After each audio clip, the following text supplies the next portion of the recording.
De Marc Aurèle, Pensée pour moi-même, livre 11e, chapitre 20. Ton souffle et toutes les parcelles de feu qui te sont incorporées, bien qu'ils aient une tendance naturelle à s'élever, se conforment cependant au plan général de l'univers et se maintiennent à leur place dans le composé dont tu es formé. De même, toutes les parties de terre et d'eau qui sont en toi, bien qu'elles soient sollicitées à tomber, se redressent et restent debout dans une attitude qui ne leur est pas naturelle. Ainsi donc, il n'est pas jusqu'aux éléments qui ne se subordonnent au tout. Quand une place leur a été assignée, ils se font violence pour la garder, jusqu'à ce que de là-haut soit donné au contraire le signal de la dissolution.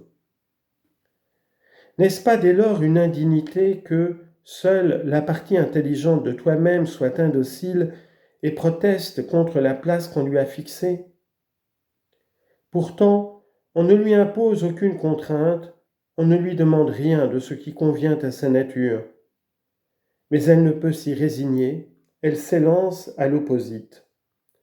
Ce mouvement qu'il apporte aux actes d'injustice, d'intempérance, de colère, d'affliction, de crainte, n'est rien autre chose qu'une défection à l'égard de la nature. De même, quand ton guide intérieur se fâche d'une conjoncture quelconque, il déserte encore sa place. La piété et l'esprit religieux, voilà ce pourquoi il a été constitué, non moins que pour la justice. Ces vertus-là, en effet, ont forme de sociabilité et elles sont bien plus relevées que les simples pratiques de justice. 21. L'homme qui n'assigne pas à sa vie un seul et même but ne peut rester un et le même toute sa vie. Mais ce que je viens de dire ne suffit pas si je ne précise en outre quel doit être ce but. Si tous les hommes sont loin de s'accorder sur tout ce que, à tort ou à raison, le vulgaire regarde comme des biens, ils s'entendent toutefois sur certaines sortes de biens qui sont leurs intérêts communs. De même, il faut toujours se fixer comme fin le bien commun de la cité. L'homme qui tend vers ce but, toutes ses initiatives propres, aura une conduite toujours semblable à elle-même, et par ce moyen, il sera toujours le même. 22. Le rat des montagnes est le rat d'habitation. La frayeur du premier et sa fuite est perdue. 23. Socrate appelait les croyances populaires des lamis, épouvantail pour les enfants. 24. Dans leurs fêtes, les Lacédémoniens disposaient des bancs à l'ombre pour les étrangers. Eux, ils s'asseyaient n'importe où. 25. Socrate disait au fils de Perdiccas pour s'excuser de décliner son invitation « Je ne veux pas me préparer une fin lamentable. Entendez, je ne veux pas en échange de bons traitements ne pouvoir rendre la pareille. » 26. Dans les écrits des Éphésiens se trouvait cette maxime « Avoir sans cesse présent l'exemple d'un ancien qui ait pratiqué la vertu. » 27. Les pythagoriciens prescrivaient de lever les yeux vers le ciel de bon matin afin de se rappeler ces êtres qui accomplissent éternellement leurs tâches sans dévier de leur route ni varier, leur discipline, leur pureté, leur nudité, car rien ne voile les astres. « 28. Quelle fut la conduite de Socrate le jour où il s'enveloppa d'une toison, parce que Xanthippe était sorti avec son vêtement, et le langage qu'il tint à ses amis qui pudiquement se retiraient, le voyant ainsi accoutré. 29.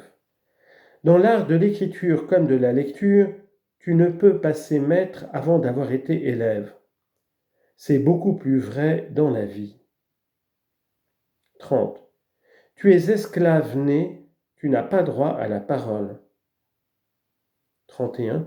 Mon cœur s'est épanoui d'un bon rire. 32. Ils condamneront la vertu en la poursuivant de paroles blessantes. 33. Chercher une figue sur l'arbre en hiver, c'est folie.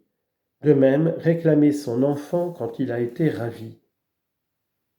34. Quand tu embrasses ton enfant, il faut, disait Épictète, ajouter en toi-même « Demain peut-être tu ne seras plus ». Sinistre présage que ces paroles. Il n'y a là rien de sinistre, mais l'indication d'un fait naturel. Autrement, c'est un sinistre présage de dire qu'on moissonne les blés. 35. Raisin vert, raisin mûr, raisin sec. Tout est changement, non pour ne plus être, mais pour devenir ce qui n'est pas encore. 36.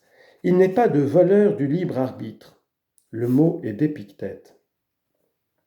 37. Il faut, dit-il, trouver l'art de donner son assentiment. Et dans la partie de son livre qui traite des initiatives, il faut veiller à la faculté d'attention afin qu'elle soit prise sous réserve, qu'elle soit utile à la communauté, qu'elle tienne compte de la valeur des choses, s'abstenir absolument de rien rechercher, ne témoigner d'aversion à rien de ce qui ne dépend pas de nous. 38.